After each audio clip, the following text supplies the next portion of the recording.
성령 축제의 달 6월 달은 성령의 달입니다. 성령이 함께 하시면 우리의 삶에 신앙생활도 즐겁고 기쁘고 승리할 수 있지만, 성령이 함께 하시지 않으면 더워지는 날씨 속에 지칠 수밖에 없고 모든 것이 힘들 수밖에 없습니다. 성령님은요, 우리가 뜨거운 거, 찬 거, 기쁜 거, 슬픈 거, 이런 거 느끼는 것처럼 성령님도 다 느끼시는 인격의 하나님이십니다. 신성체를 가지고 계시면서도 우리와 똑같은 걸 느끼는 인격의 하나님이심을 여러분이 구체적으로 아셔야 됩니다. 그래서 성령님은 마음이 상하시기도 하고요, 성령님은 기쁨이 충만하시기도 합니다. 우리가 마음속에 가끔 이런 표현을 쓰죠. 분노가 가득 차다, 기쁨이 가득 차다. 이렇게 가득하다는 걸 풀 꽉 찼다고 말합니다. 하나님은 우리 안에 오셔서 하나님으로 꽉 채우는 충만한 삶을 살기를 원하시는 줄 믿습니다. 그럼 성령으로 충만해지면 우리는 완전히 달라져요. 오늘 말씀 속에서 세 가지를 보면요, 바로 우리의 삶을 통해서 변화된 삶, 거듭남으로 사람이 변합니다. 베드로가 겁쟁이였는데 담대해지죠? 변합니다. 인격체가 변하는 변화가 오고요, 두 번째는 전혀 예수 이름을 증거하지 못하던 사람이 복음을 증거하는 사람으로 변화됩니다. 세 번째는요, 주님을 그냥 내가 도움을 받기 위해서, 주님의 은혜를 받기 위해서 나오는데 주님을 뜨겁게 사랑하는 사람으로 변화됩니다. 이 세 가지가 크게 변화되는 것을 알 수가 있습니다. 그럼 우리가 인격의 하나님은 어떤 인격이 있을까? 지식과 감정과 의지를, 간단하게 이 신학적인 표현은 지정의의 하나님이라고 말합니다. 지식이죠. 지성을 말합니다. 지성, 지식, 지혜, 인지, 분별, 이해심, 이런 것을 가지고 계신 지성의 하나님이십니다. 성령님이 인격의 하나님인데 지식, 지혜, 인지, 분별, 이해, 또 이렇게 정적인 하나님은요, 감정, 사랑, 열정, 애정, 배려 등등 이렇게 감정을 가진 정의 하나님이십니다. 세 번째는요, 의인데요, 의지죠. 의지, 하나님의 뜻, 의지, 결정, 선택, 노력, 행함, 이렇게 지성과 감정과 의지를 가지신 지정의의 인격체 하나님이심을 믿으시기를 바랍니다. 우리가 지식이 부족하죠. 지혜가 부족해요. 지정의의 하나님을 모셔드리면 어디서 배운 적도 없는데 그렇게 똑똑해집니다. 왜 그렇습니까? 성령의 지정의 하나님 중에서 지성의 하나님이 우리를 도와주시기 때문입니다. 또한 내가 느끼지 못하던 것, 깨닫지 못하던 것을 어떻게 알게 되느냐? 감정의 하나님께서 우리에게 열정도 주시고 우리에게 뜨거운 사랑의 마음도 주시는데, 이게 바로 누가 주시는 것이냐? 감정의 하나님이 주시는 줄로 믿습니다. 또 의지는요, 하나님의 뜻은 굽히지 않으십니다. 우리가 하나님의 뜻을 굽히려고 하지 말고요, 우리가 하나님의 뜻에 맞추게 해달라고 기도해야 될 줄로 믿습니다. 그래서 하나님이 결정하시고 하나님의 선택할 수 있는 그 영을 우리에게 부어주시면 결단력을 잘합니다. 분별력을 잘합니다. 이것이 바로 우리에게 주신 의지의 하나님이신 줄로 믿습니다. 성령은 또 우리의 감정이 있기 때문에 죄에 대하여 근심하시며 의지에 대하여 그 뜻대로 우리에게 영적인 은사를 나누어 주십니다.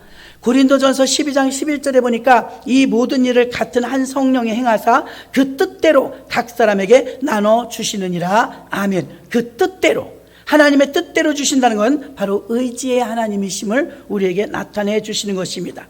성령님은 우리가 생각하는 것, 강력한 파워, 능력, 어떤 우리가 원하는 것을 기적적으로 일으키시는 분, 거기에 한정되지 않습니다. 하나님은 성령을 부어주시고 철저하게 인격의 하나님으로 섬세하게 우리를 다루어 가시는 줄로 믿습니다. 그래서 성령님은 단순한 힘이 아닙니다. 성령님은 전인격적인 부분에서 우리를 노크하시며 우리에게 다가오시는 줄로 믿습니다. 죄에 대해서는요, 세상을 책망하시며 명령하시고 진정한 인격성을 보여주기 때문에 우리가 죄를 지면 탄식하셔요. 슬퍼하십니다. 우리가 주님 뜻대로 살면 기뻐하십니다. 즐거워하십니다. 우리가 느끼는 모든 감정을 하나님도 그대로 느끼십니다. 이게 바로 성령 하나님의 인격체이심을 나타내 주는 줄 믿습니다. 또한 파라클레토스라고 하는 헬라어의 보혜사 성령은요, 대리자, 대언자, 변호자, 상담자, 격려자 이런 뜻이 보혜사, 성령, 파라클레토스입니다.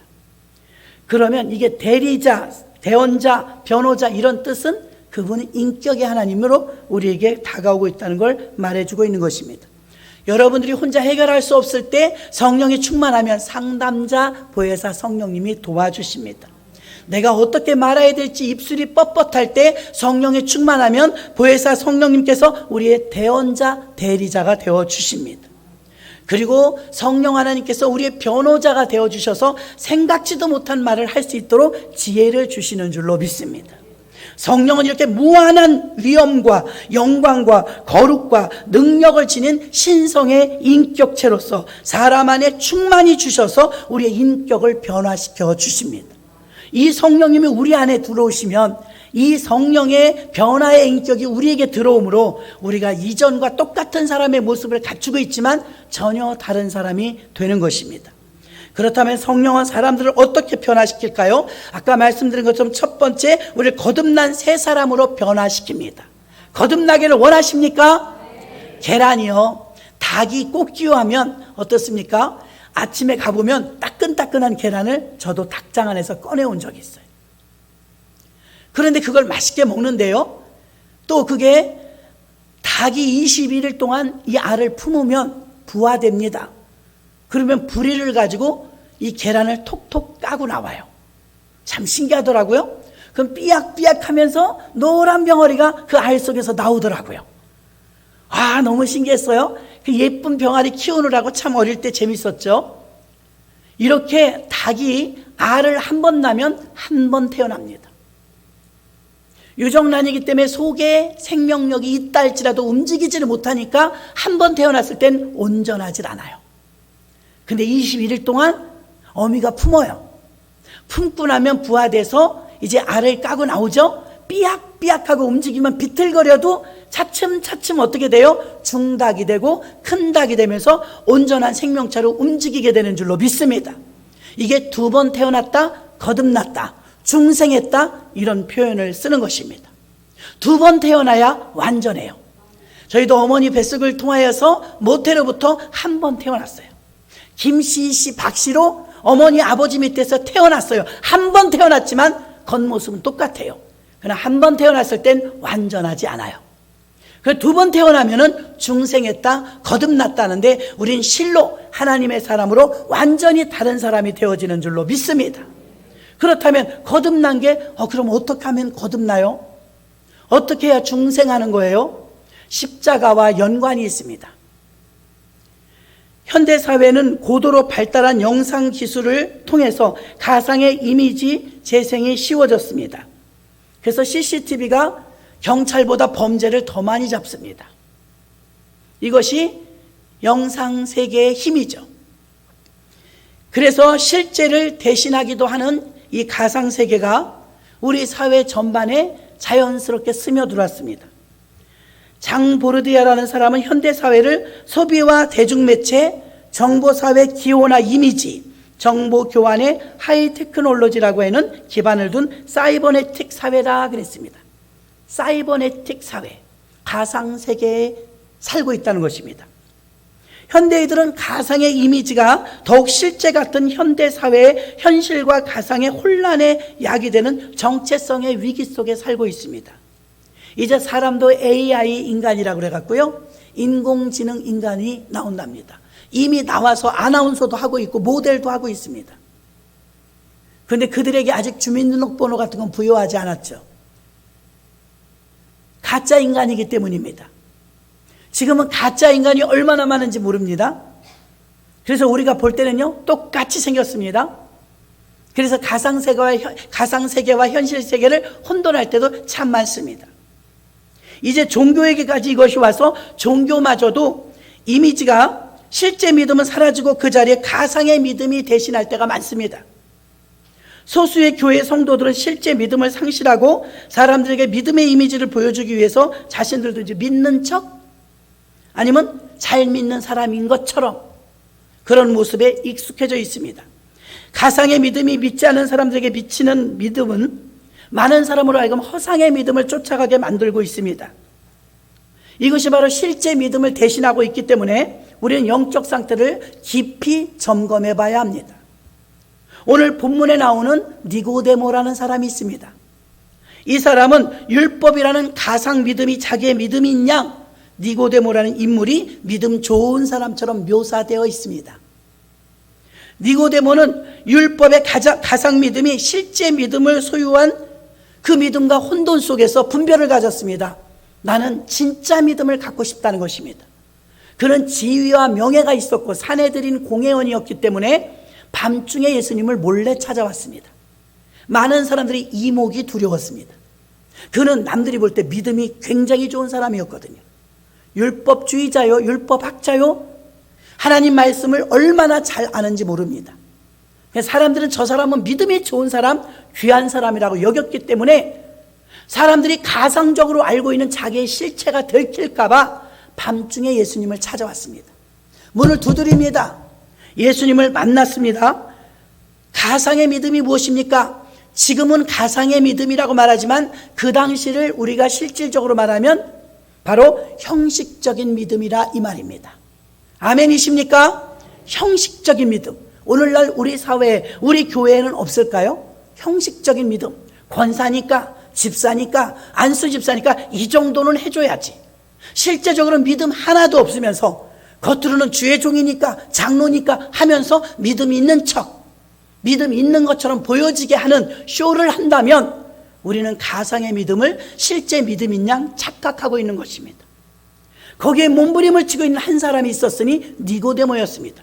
남들이 그렇게 알아봐주는 그런 믿음이 훌륭한 사람이 자기가 아니었거든요. 자기 속에는 그렇게 깊은 믿음이 없었습니다. 사람들이 봐주는 믿음은 어마어마했습니다. 부담스러웠습니다. 가상의 믿음을 진짜 믿음인 것처럼 속이고 살았지만 자기는 속지 않잖아요. 그 진짜 믿음을 갖고 싶었습니다. 진짜 믿음을 소유하고 싶었습니다. 그래서 밤중에 범상치 않은 말씀을 전하는 예수 그리스도께 온 것입니다. 니고데모는 가상의 믿음이 아니면 실제 믿음을 소유하기 위하여서 사내들인 공회원이며 바리새인이었던 그가 유대 지도자였습니다. 예수 그리스도를 따르는 많은 사람들 가운데 이렇게 학식 있고 지위와 영향력을 가진 사람들이 의외로 많았습니다. 니고데모는 예수님의 대중적인 설교를 들었고 그 듣는 중에 좀 더 깊이 들어가고 싶은 갈급함이 있었습니다. 여럿이 드리는 예배는 드리면서 이야, 저분은 대단하시다. 좀 더 깊이 나의 실체를 드러내놓고 한번 허심탄회하게 대화해보고 싶다. 이런 마음이 있었던 것입니다. 율법의 가상 믿음에 그는 눈먼 자가 아니라 남들이 속아주는 것처럼 그 형식주의에 만족하지 않았습니다. 자기의 실제의 믿음을 소유하고 싶어서 믿음의 실체를 원해서 주님 앞에 온 것입니다. 그는 목말랐고 그는 갈급했습니다.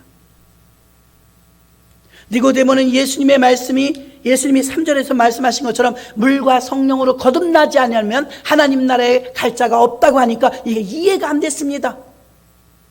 어떻게 다시 태어나지? 어머니 배 안에 또 들어가나? 1차원적인 이 사고를 가지고 있었기 때문에 어떻게 거듭나지? 어떻게 두 번 태어난단 말이야? 이게 궁금했습니다. 예수님은 영적으로 무지한 인간에게 진리의 실체로 말씀해 주십니다. 요한복음 3장 5절로 7절입니다.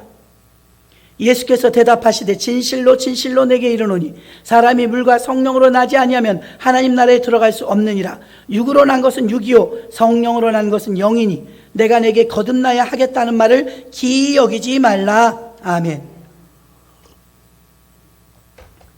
두 번 태어난다는 것은 일반적인 사람이 이해할 수 없는 신비한 차원의 실제였습니다.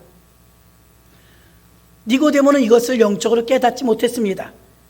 그래서 성령을 받지 못한 세상 사람들은 우리 기독교인들을 보면 이상한 사람이라고 말할 때 많습니다. 이상해. 동방박사가 밤중에 걸어서 그 별빛을 찾아가고 낮에는 자고 거꾸로 가지 않습니까? 세상 사람하고.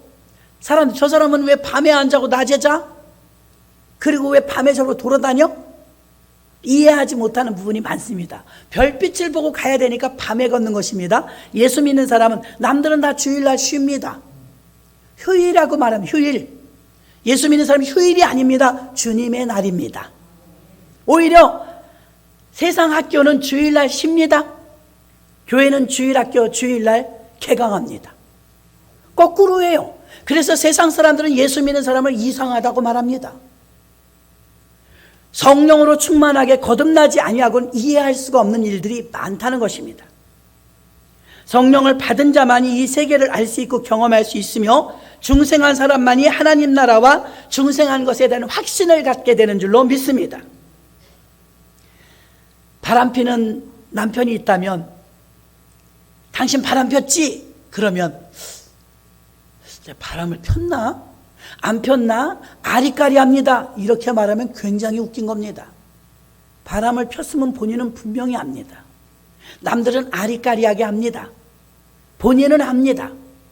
성령 받은 자는 거듭남을 확신합니다. 그러나 성령 받지 못하고 십자가 사랑을 받지 못하면 구원 받았나? 안 받았나? 아리까리합니다. 바람핀 사람이 아리까리할까요? 분명하게 알 것입니다. 성령으로 말미암아 중생을 하고 주 예수 그리스도가 내 안에 오셔서 예수님을 믿어 구속받은 자라면 구원받았다는 확신과 중생했다는 확신이 있습니다. 오늘 내가 확신을 갖는 시간 되시기를 주의 이름으로 축원합니다. 진짜 구원받은 성도는 구원의 기쁨과 감격이 있습니다.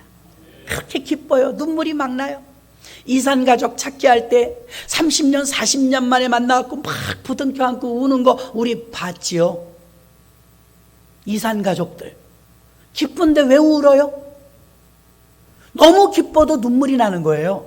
교회 왔는데 말씀 듣는데 기도하는데 눈물 날 때 있습니다. 나 울 일이 없는데 왜 울어요? 기뻐서 울어요. 내 아버지를 만난 기쁨. 그동안 모르고 살았거든요. 그 아버지란 실체를 만났는데 내가 못 느껴요. 육은 못 느껴요. 영이 느끼는 거예요. 그 눈물이 주르륵 나는 거예요. 할렐루야. 얼마나 기쁜지, 얼마나 감사한지 받은 자 외에는 모릅니다.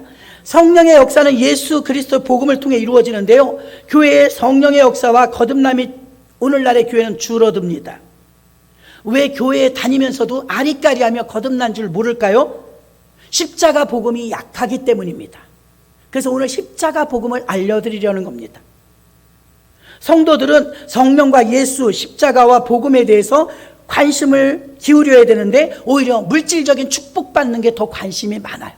교회에 와도 하나님의 복음에 대한 관심보다 사실 나 복받는 관심이 더 많아요. 그래서 복음과 멀어요. 성령의 역사를 경험하는 성도가 되기 위해서는 성령을 사모해야 될 줄로 믿습니다. 교회 안에 십자가 복음이 메시지가 강력하게 선포되어질 때 성령께서 이끄시는 사도행전과 같은 권세 있는 교회로 세워지는 줄로 믿습니다. 니고데모가 이렇게 말합니다. 요한복음 3장 12절로 15절 내가 땅의 일을 말하여도 너희가 믿지 아니하거든 하물며 하늘 일을 말하며 어찌 믿겠느냐. 하늘에서 내려온 자 곧 인자 외에는 하늘에 올라간 자가 없느니라. 모세가 광야에서 뱀을 든 것 같이 인자도 들려야 하리니 이는 저를 믿는 자마다 영생을 얻게 하려 하심이니라. 아멘. 이스라엘 백성들이 광야에서 불평불만하다 불뱀에 물렸어요. 뱀에 물리면 어떻게 돼요? 사람이 부풀어요. 독이 몸에 퍼져서 막 사람들이 죽었어요. 그때 모세가 기도합니다. 하나님 큰일 났습니다. 간신히 출애굽해서 데리고 나왔는데 여기서 죽게 생겼습니다. 불평불만하니까 불뱀에 물렸는데 약이 없는 거예요. 불뱀에 물려서 온몸이 퉁퉁 불어갖고 고통스러운데 어떻게 하면 좋을까요? 기도했어요. 하나님께서 모세에게 이렇게 말했습니다. 장대를 큰 거 하나 준비해서 노수로 뱀을 만들어라. 독 없는 뱀을 만들라는 거예요. 그걸 만들어서 제 실제 가보니까 뱀이 이렇게 휘리릭 감겨갖고 지금도 있더라고요. 가보면 있습니다, 거기. 그래갖고 그 장대로 달아맨 노뱀을 다 쳐다보라고 하라. 그게 약이에요, 처방이에요. 믿을 수 있어요, 여러분? 그 노수를 녹였습니다. 굴이죠. 노수를 녹여서 뱀을 만들어갖고 장대 높이 올려놨어요. 여러분도 성지순례 가면 보게 될 것입니다. 여러분, 하나님께서 말씀하셨습니다. 하나님이 만들어 놓으신 저 놋뱀을 바라보십시오. 온몸에 독이 퍼졌는데 여러분, 독이 빠져나갈 것입니다. 쳐다보게 사람들이, 믿는 사람은 너무 다급하니까 아유, 믿든 안 믿든 쳐다보는 사람도 있었을 것이고, 하나님이 쳐다보려니까 쳐다본 사람도 있었을 것이고, 그 중에 고집을 부린 사람이 있었을까요? 없었을까요? 있었어요. 그런다고 돼? 그거 쳐다본다고 어떻게 독이 빠져? 안 쳐다보고 죽었어요. 근데 그 놋뱀을 쳐다본 사람들은 전부 부풀었던 몸이 사그라들면서 살아났습니다. 자, 오늘 예수님이 왜 그 말을 다시 할 거예요? 14절에 모세가 광야에서 뱀을 든 것 같이 인자도 들려야 하리니, 15절, 이는 저를 믿는 자마다 영생을 얻게 하려 하심이니라. 아멘. 14절에 모세가 광야에서 뱀을 든 것 같이 인자도 들려야 하리니, 이 말은 곧 내가 십자가에 매달린다, 이 말이에요. 내가 십자가에 매달릴 텐데 너희 조상들이 광야에서 놋뱀이 하늘 높이 장대에 있는 걸 쳐다봤을 때 독이 빠져나갔지, 그래서 살았지, 그런 것처럼 지금 내가 십자가에 달리면 나를 쳐다보고 내 피를 믿는 자는 다 살리라. 똑같다는 거예요. 여러분, 그 십자가에 흘리신 피, 그 피가 나 때문에 흘린 피예요. 가끔 자살을 기도하거나 자기 목숨을 소홀히 여기는 사람들은 잘 들으십시오. 여러분이 예수를 믿는다면 자살하면 살인자예요. 또 자살이란 말을 쓸 수가 없어요. 타살이에요. 그 근거가 예수님이 십자가에 달려 피 흘려 죽으시면서 내가 죽을 걸 대신 죽어주셨어요. 믿습니까? 얼마나 우리가 감격 속에 그 은혜를 받았습니까? 내 죄 대신 죽으신 주님, 얼마나 고통스럽게 죽으셨습니까? 침뱉음 당하며 주먹질 당하며 매 맞으며 가시면류관 쓰고 창에 찔리고 못에 박혀서 인간으로 겪을 수 없는 고통 중에 죽으면서도 살려달란 말 한마디 하지 않았습니다. 왜? 나를 살려야 되니까. 그렇게 귀하게 살려낸 게 우리들이에요. 그렇게 십자가에서 모든 고문과 고통을 당하시고 피 흘려 죽으시고 그때 그 고통을 참으시면서 우리를 살려내신 그 예수님의 핏값을 믿는다면 여러분은 구원받은 것입니다. 그런데 그렇게 해서 살려내놨더니 죽어요? 그렇게 주님이 고통 속에 살려내놨더니 자살을 기도해요? 회개해야 합니다. 절대 자살이 아니고 타살이며 살인을 저지른 것이므로 죄를 지었을 뿐만이 아니라 천국 갈지도 미지수입니다. 옛날 목사님들은 자살하면 천국 못 가고 지옥 간다고 단정적으로 말했지만 지금은 그때 상황이 어땠는지 모르니까 조금 여지를 남겨둘 뿐 실상은 옛날 말이 맞습니다. 자살이란 말을 쓸 수가 없어요. 이미 값주고 샀기 때문에. 돈을 지불하고 사온 물건이 더 이상 가게집 것이 아니고 내 것입니다. 돈을 지불했으니까. 예수님이 자신의 목숨으로 우리 목숨을 대신해서 지불했기 때문에 이제 우리는 우리의 목숨이 아니요 주님이 우리의 살도록 해주셨지만 우리 목숨의 주인은 주님 것입니다. 주님 것을 내 것이라고 여기고 여태 사는 거예요. 모세가 광야에서 뱀을 든 것 같이 인자도 들려야 하리니, 똑같이 장대 위에 예수님이 십자가 위에 매달리셨죠. 그 예수님을 구세주라고 믿는 자들마다 지금까지 다 사는 겁니다. 저와 여러분은 그것을 믿음으로 이 자리에 앉아 계시고 그걸 믿음으로 구원받은 줄로 믿습니다. 다시 한번 말합니다. 여러분이 예수님이 십자가에서 나를 대신해서 죽으신 걸 믿습니까? 그 피가 나 때문에 흘리신 걸 믿습니까? 그걸 믿으면 하나님의 자녀가 되는 권세를 얻었으며 다시 하나님의 자녀, 김씨, 이씨, 박씨의 아들, 딸로 태어난 것이 아니라 하나님의 아들로 양자의 영을 받은 날이 되었으므로 우린 2번 태어난 것입니다. 힘쓰고 애써서 성령 받아야만 내가 느끼는 성령, 방언하고 예언하고 귀신 쫓고 이런 능력이 나타나야만 하나님 나라 가는 게 아니라 십자가에서 나를 위해서 아낌없이 물 쏟고 피 쏟으신 그 고통이 나 때문이었다는 걸 믿는다면 그분은 2번 태어난 것입니다. 어머니 모태에서 태어나는 게 아닙니다. 닭의 몸을 통해서 계란이 나왔지만 계란이 다시 어머니 뱃속에 들어간 것이 아니라 부하가 댁을 품고만 있었다가 21일 만에 이제 톡톡톡 부리로 알을 깨고 나옵니다. 알에서 부리로 깨고 나오는 것입니다. 다른 방법으로 두 번 태어나서 병아리가 되어 움직이게 된 것입니다.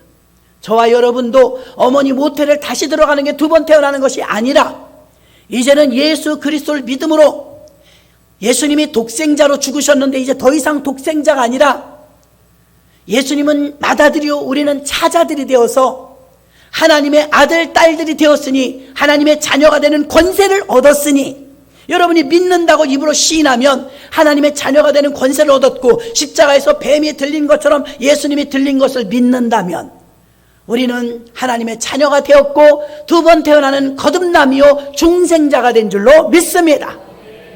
그래서 여러분이 중생을 한 것입니다. 그래서 여러분이 두 번 태어난 것입니다. 예수님께서 세상 사람들에게 아무리 말씀하셔도 그들은 하나님의 일을 믿으려고 하지 않았습니다. 하나님의 일이 무엇입니까? 십자가, 나무 십자가에 매달려서 예수님이 죽으신 사건, 그것이 복음이라는 것입니다. 그걸 안 받아들였어요. 야, 그거 뭐 노뱀 쳐다본다고 이게 낫겠어? 똑같아요. 십자가에 매달린 예수를 믿기만 하면 구원받아서 영원히 산다는데, 여러분 이 땅에서 조금 더 오래 살려고 진시 황제는 불로초도 먹었다는데, 조금 더 오래 살고 조금 더 건강하게 살려고 웰빙하고 다이어트하고 난리인데, 여러분 영원히 산다면 이거 가치로 따져봤을 때 이건 평생 벌어도 못 살 겁니다. 그런 가치 있는 것인데 얼마나 간단해요? 십자가에 매달린 예수를 믿기만 하래요. 할렐루야. 근데 안 믿어요. 여러분보다 더 많은 사람이 안 믿어요. 지금 이 믿음이 뱀이 광야에서 들린 것처럼 인자도 들려야 하리니 아직 십자가에 매달리시지 않았기 때문에 니고데모에게 알려주는 거예요. 내가 곧 죽을 거다. 내가 곧 매달릴 거다. 그걸 네가 쳐다보고 믿으면 너는 거듭난다. 그 말을 지금 해주는 건데 나중에 뒤에서 나옵니다. 장례를 누가 치렀는지. 예수님의 장례식을, 장례. 예수를 바라보는 자는 죄의 사망에서 해방되고 새 생명을 얻는 영적인 생명을 얻는, 영원히 사는 영생을 얻는 놀라운 축복을 소유하게 됩니다. 요한복음 1장 12절, 영접하는 자 곧 그 이름을 믿는 자들에게는 하나님의 자녀가 되는 권세를 주셨으니. 김씨씨 박씨로 태어났는데 이제 하나님의 자녀가 되었으니 두 번 태어난 것입니다. 할렐루야. 써먹하지가 않아요. 예수 어제 믿었어도 오늘 하나님 아버지 그럽니다. 저는 결혼했는데 시어머니 시아버지가 돌아가셨더라고요. 근데 여러분은, 여자분들은 결혼하면 어떻게 됩니까? 알지도 못하는 분은 갑자기 아버님 그래요. 굉장히 우습지 않습니까? 언제부터 알았다고, 몇 번이나 만났다고 그분을 아버님 어머님 자연스럽게 나와요. 새 가족이 되었기 때문입니다. 전혀 거북하지 않아요. 새 식구가 되었기 때문입니다. 똑같아요. 예수를 믿기 전과 예수를 믿은 후, 예수를 믿어서 하나님을 아버지라 부르면 즉석에서 자녀가 되는 권세가 오는 것입니다. 그래서 오늘 첫 번째로는 어떤 변화가 오느냐? 사람이 두 번 태어나는 거듭남의 변화가 오고, 두 번째는 복음을 전하는 전도인으로 변화가 되는 줄로 믿습니다. 성령의 인도를 받는 성도는 율법적 신앙생활을 하지 않습니다. 율법적 신앙생활로 종교생활을 하지 않습니다. 하나님은 우상 숭배하는 걸 가장 싫어하시는데요, 율법주의와 변질된 종교생활은 믿음을, 우리의 진짜 믿음을 파괴합니다. 가상 믿음으로 살아가게 합니다. 신약에서도 율법주의로 눈이 먼 유대인 지도자들은 하나님께서 보내신 독생자 예수 그리스도를 십자가에 못 박아 죽였습니다. 하나님을 잘 믿는다면서 하나님의 아들을 죽였어요. 아이러니하지 않습니까? 그래서 예수님은 그 당시에 잘 믿는다고 하는 형식주의 가상 믿음자들에게 가차없이 욕했습니다. 이 독사의 새끼들아. 굉장히 센 욕을 하셨습니다. 너희는 임박한 진노를 피하지 못할 것이니라. 막 저주도 하셨습니다. 가상 믿음 다 빠져나오라 이 말입니다. 가짜 믿음 깨버리라 이 말입니다. 율법주의요, 자칭 자기들이 생각할 때 나는 이스라엘 백성이 할례받은 선민입니다. 전통 중에서 빠져나오라는 것입니다. 믿음의 실체가 없고 가짜 가지고 산다 이 말입니다. 지금의 기독교도 생명의 종교를 율법의 종교로, 학문의 종교로 전락시켜버리면 이런 일은 지금도 재현되고 있습니다. 종교 뒤에는 반드시 교활한 사탄 마귀가 꼬드기는 것이 있습니다. 사탄은 그리스도인이 종교인이 되도록 미혹하며 관습적, 전통적, 율법적 종교인이 되도록 미혹하고 가르칩니다. 그리스도인은 성령으로 깨어 있어야 하는데 성령의 인도함을 받을 때 영적인 분별력이 생기고 올바른 신앙생활을 실체적인 믿음의 소유자가 될 수 있는 줄로 믿습니다. 니고데모는 예수 그리스도를 만난 후 믿음의 실체, 영적인 실체를 알게 되었습니다. 두 번 태어난다는 것이 예수님이 그 십자가에 달리실 텐데 그걸 믿으면 두 번 태어난다는 걸 듣고 배웠습니다. 바리새인이며 유대인의 지도자였던 니고데모는 바리새인의 벽, 율법의 벽을 넘어 진리를 쫓는 자가 되었습니다. 이 시대에도 그리스도인이 되는 어떤 교리의 법, 전통의 법, 교단, 교리의 법 이런 것을 갇혀 있으면 될 수 없고 그것에서 뚫고 나왔을 때 진짜 예수를 바라볼 때 진리를 볼 수 있게 됩니다. 요한복음 7장 45절로 52절 봅니다. 하속들의 대제사장들과 바리새인들에게 오니 저희가 묻되 어찌하여 잡아오지 아니하였나이까. 하속들이 대답하되 그 사람의 말하는 것처럼 말한 사람이 이때까지 없었나이다 하니 바리새인들이 대답하되 너희도 미혹되었느냐. 당국자들이나 바리새인 중에 그를 믿는 이가 어딨냐. 율법을 알지 못하는 이 무리는 저주를 받은 자로다. 그 중에 한 사람 곧 전에 예수께 왔던 니고데모가 저희에게 말하되 우리 율법은 사람의 말을 듣고 그 행한 것을 알기 전에 판결하느냐. 저희가 대답하여 가로되 너도 갈릴리에서 왔느냐. 상고하여 보라. 갈릴리에서 선지자가 나지 못하느니라 하였더라. 아멘. 니고데모가 사내들인 공회원, 정치를 하는 사람이었기 때문에 정치 회의를 했어요. 이단 중에 괴수, 예수를 타파하자, 예수를 잡아 사형시키자, 이런 회의를 했습니다. 니고데모가 그 자리에 있었어요. 니고데모가 말합니다. 51절에 우리 율법은, 율법을 가지고 대적하는 겁니다. 율법은 사람의 말을 듣고 행한 것을 알기 전에는 판결했느냐? 율법에 그러지 않았습니까? 두세 명의 증인을 세우라. 율법에 그러지 않았습니까? 법적으로 변호인을 세우라고. 어찌 가차없이 직결심판처럼 지금 우리가 결정해서 회의에서 하려고 합니까? 이런 법이 율법에 있습니까? 이렇게 니고데모가 큰 소리 쳤어요. 그랬더니 니고데모의 말을 반박할 수가 없어요. 자기들이 율법을 잘 아니까. 너도 갈릴리 사람 됐냐? 그러면서 헤어진 거예요. 예수님을 잡으려고 하고 예수님을 체포하려고 하던 것을 니고데모가 지금 자기 권력으로 막았어요. 아멘. 이런 사실 우린 자세히는 모릅니다. 니고데모는 사내들인 공의원이었어요. 사도 바울도 공의원이었죠. 사내들인 공의회는 어떤 곳이냐? 재판하는 곳이에요. 판결하는 곳이에요. 이곳은 엄격한 규율 속에 엘리트 중에 엘리트들만 할 수 있는 정치인들입니다. 니고데모도 그런 사람이었습니다. 근데 이 니고데모가 없었더라면 그냥 집행됐을지도 몰라요. 그 니고데모가 있으므로 율법에 그렇게 가르치더냐? 율법엔 증인을 세우라고 했지 언제 즉석에서 판결하라더냐? 이렇게 반기를 들었습니다. 똑소리나게 대답을 한 것입니다. 율법이 그렇다고 하니까 다른 사내들인 공의원들이 율법을 아니까 그 말은 맞다. 보류하자. 그리고 해산됐다 이 말입니다. 니고데모가 예수님과 대화하고 니고데모가 예수님의 복음을 받아들이고 실체적인 믿음을 갖고자 소유했기 때문에 형식주의와 율법주의를 타파합니다. 그리고 나서 그가 한 일은 예수를 변호하는 일이었습니다. 예수의 편이 되었다 이 말입니다. 51절에 우리 율법은 사람의 말을 듣고 그 행하는 것을 알기 전에 심판하느냐? 이렇게 반기를 들었습니다. 예수 그리스도를 담대히 변호합니다. 니고데모는 사내들인 공회에서 지위를 가지고 있었고 투표권을 가진 영향력 있는 사람이었습니다. 니고데모는 사내들인 공회에서 그 지위를 지키면서 예수 그리스도를 대변하여 예수를 섬기는 사역을 하게 되었던 것입니다. 비록 처음에는 그의 신분이 노출되는 것이 두려워서 밤중에 예수님을 찾아왔지만 예수님을 만나고 예수님과 대화하면서 그는 예수님을 믿게 되었고 예수님과 한편이 된 줄로 믿습니다. 사내들인 공회에서 문제가 생기자 담대하게 예수님을 변호하며 공회 전체의 의견을 반대하는 이런 반대하는 편에서 예수님을 변호하게 되었던 것입니다. 사람들의 눈치를 보던 사람도 성령이 임하면, 거듭나면 자신을 변호하던 사람이 어떻게 됩니까? 예수님의 편에 서게 되는 줄로 믿습니다.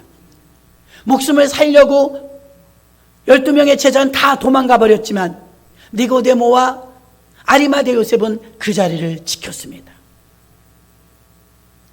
공정한 재판에 의거하여 자세히 검토하고 판결을 받기 전까지 함부로 예수님을 심판해서는 안 된다고 외쳤던, 율법으로 반박했던 니고데모의 말이 통했던 것입니다. 대제사장들과 바리새인들은 니고데모를 합리적으로 반박할 수 없게 되자 그를 비난하며 해산하게 되었던 것입니다. 성령님은 성도에게 복음을 담대히 선포할 수 있는 영적 담대함을 주십니다. 우리는요, 성령이 우리에게 도착하시면 우리를 첫 번째 거듭나게 하시고 두 번째 담대하게 복음을 외치는 주님의 증인이 됩니다. 마지막 세 번째, 여기서 저는 준비하다 많이 울었어요. 성령님은 예수님을 사랑하는 사람으로 변화시킵니다. 지금 여러분 제일 사랑하는 사람 누구입니까? 성령이 충만하면 예수님을 사랑하게 됩니다. 현대 교회의 영성이 약해진 이유는 예수님 사랑의 부재예요. 베드로가 예수님을 3번이나 모른다고 부인한 것도 사랑이 식었기 때문이에요. 그 이유는 21장에 나옵니다. 요한복음 21장. 네가 나를 사랑하느냐? 사랑하느냐? 사랑하느냐? 3번 묻습니다. 예, 옳습니다. 내가 주를 사랑합니다. 결국 그가 주님을 떠나고 버린 것은 주님을 향한 사랑이 식었다는 결과입니다. 여러분, 믿음이 식었다고 말하지만 사랑이 식은 것입니다. 충성이 식었다고 말하지만, 열심히 식었다고 말하지만 주님에 대한 사랑이 식은 것입니다. 사랑하면 아깝지가 않아요. 사랑하면 열정이 생겨요. 사랑하면 아깝지 않아요. 사랑하면 줘도 주고 싶어요. 현대 교회가 영성이 약합니다. 그 이유는 사랑의 결핍입니다. 사랑이 식은 것입니다. 문제 있을 때, 절규할 때, 내가 몸부림칠 땐 주님의 도움을 받았지만 지금은 살만하다, 이 말입니다. 예수님을 전심으로 사랑하는 두 인물이 아리마대 사람 요셉과 본문의 니고데모입니다. 요한복음 19장 38절로 42절 봅니다. 아리마대 사람 요셉이 예수의 제자나 유대인을 두려워하여 은혜하더니 이 일 후에 빌라도더러 예수의 시체를 가져가기를 구하매 빌라도가 허락하는지라 가서 예수의 시체를 가져가니라. 일찍 예수께 밤에 나왔던 니고데모도 몰약과 침향 섞은 것을 100근쯤 가지고 온지라. 이에 예수의 시체를 가져다가 유대인의 장례법대로 그 향품과 함께 세마포로 쌌더라. 예수의 십자가에 못 박히신 곳에 동산이 있고 동산 안에 아직 사람을 장사한 일이 없는 새 무덤이 있는지라. 이날은 유대인의 예비일이요 또 무덤이 가까운 거로 예수를 거기 두니라. 아멘.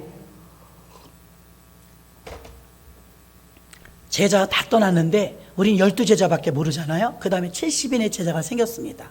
그 중에 2사람이었던 것 같아요. 아리마대 요셉은 제가 전에도 몇 번에 걸쳐 설명했죠. 그 나라는 장례법이 굴을 하나 산다고. 돌무덤. 그 굴 굉장히 비쌉니다. 그거 하나 재산적 가치가 있기 때문에 하나 사놓으면 대대로 들어가는 거예요. 아브라함, 이삭, 야곱, 요셉 다 같은 곳에 들어가는. 그래서 10조에게로 돌아갔다 그랬습니다. 자, 아리마대 요셉은 자기 집안을 위해서 선산을 사놓는 것처럼 돌무덤을 하나 준비했어요. 예수님을 모시려고 그런 건 아니에요. 돈이 있는 부자니까 딱 장만 하나 한 거예요. 장만을 했는데 예수님이 돌아가셨잖아요. 자기가 제자였잖아요. 부동산을 하나님께 드립니다. 자기 하나밖에 없어요. 자기 살고 있는 집 말고요, 그런 부동산 말고 자기가 동산을 사놨잖아요. 그 부동산을 하나님께, 예수님께 드려서 새 무덤, 누구도 들어가 보지 않은 새 무덤, 중고가 아닙니다. 새로 만든 무덤입니다. 그 무덤을 주님께 드렸어요. 대단한 헌신입니다. 그때 니고데모가 예수님하고 밤에 찾아가고 주거니 받거니 얘기했죠. 니고데모한테 예수님이 뭐랬어요? 어떻게 해요? 거듭납니까? 곧 내가 광야에 모세가 놋뱀을 달아 올린 것처럼 나도 인자가 달릴 것이다. 그때 꼭 십자가를 바라봐라. 그럼 너도 중생한다. 이 이야기를 들었잖아요. 근데 진짜 자기 생전에 자기가 보는 앞에서 예수님이 돌아가신 거예요. 십자가에 매달려서. 쳐다봤습니다. 자기가 비록 비겁하고 자기 직업이 정치 생명이 끝날까봐 좀 두려움이 있어서 사람들 앞에 나 예수 믿는 사람 아닙니다, 예수 믿는 사람입니다, 이런 말을 못했단 말입니다. 근데 이제 막 미치겠는 거야. 주님이 정말 돌아가셨으니까. 그리고 침향과 몰약을 100근을 가져왔대요. 이걸 제가 인터넷 뒤져가며 찾아봤더니요, 침향과 몰약 100근은 솔로몬이 늘 쓰던 몰약인데요, 이 향이 굉장히 비싸서 시신의 부패를 방지하는 방부제며 향기를 나게 하는 향수이기도 합니다. 100근이 얼마만큼이냐? 35kg예요. 혼자 가져갈 수도 없을 거예요. 35kg면 일반인들은 쓰지도 못했고요, 궁궐에서만 초상이 날 때 쓰는 몰약입니다. 침향입니다. 그 놀라지 마십시오. 지금으로 환산하면 이게 돈으로 치면 얼마냐? 일반 노동자 100년치 품삯입니다. 놀라십시오. 시작. 우와, 100년치. 죽었다 깨나도 못 버는 돈이에요.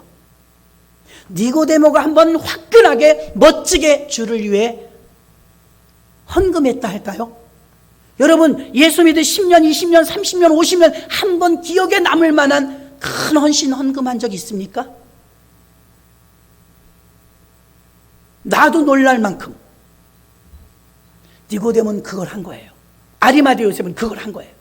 내가 할 수 있는 것을 늘 드리죠. 할 수 있는 만큼. 아니요, 지금은 최선을 다하여 최상의 일평생, 이건 한 번이었습니다.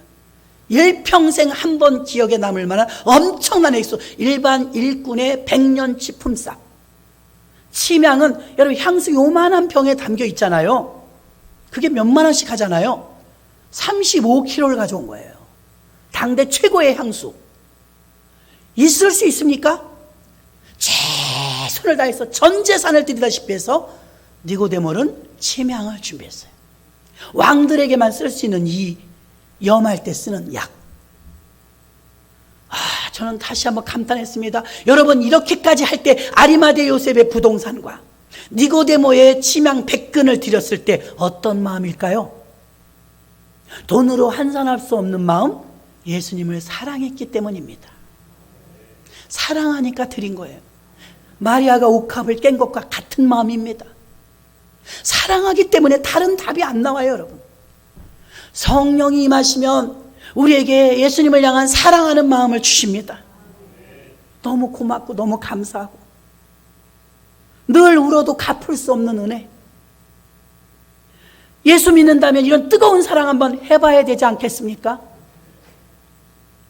예수의 가치가 침향 100근보다, 아리마대 요셉의 그 부동산보다, 여러분의 집보다, 땅보다, 재산보다, 아리마대 요셉과 니고데모는 예수님의 가치를 더 높이 둔 줄로 믿습니다. 행복해요. 드리고도 너무 기뻐요. 자신들에게 피해가 오지 않게 하기 위해서 12명의 제자 다 도망가고 한 놈은 팔아먹었습니다. 그러나 다 버리고 도망갔지만 예수님의 시신을 정성을 다해, 자신이 최선을 다해 준비한 부동산인 새 무덤에 아리마대 요셉은 장사를 치러드렸고, 장례를 치를 때 향품은 니고데모가 가서 최선을 다해 35kg, 사람이 들고 오지도 못할 정도의 무게의 그 향품을 예수님에게 아낌없이 목욕을 몇 번 하고도 남을 만한 양을 예수님께 드리는 강력한 사랑으로 말미암아 예수님의 장례는 풍성하게 치러진 줄로 믿습니다. 그리스도인이란 아리마대 요셉처럼 진정으로 주님을 사랑하는 사람이어야 합니다.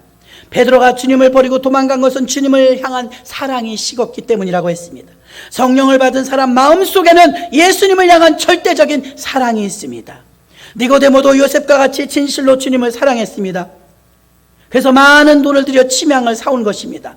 그는 예수님의 시신을 명예롭게 장사 지냈으며 100리트라 35kg 100근 72파운드라가 되는 이 엄청난 침향을 예수님 몸에 발라드린 것입니다. 이러한 향품은 왕의 시신을 염할 때 사용하는 것이 관례였습니다. 큰 헌금을, 기억에 남을 만한 단 한 번에 엄청난 이들은 재산을 쏟아 부었습니다. 어떻게 해요? 주님을 뜨겁게 사랑했기 때문에 가능한 줄로 믿습니다. 우리는 12제자만 생각하지만 70인의 주님의 제자 중에 이들도 있었습니다.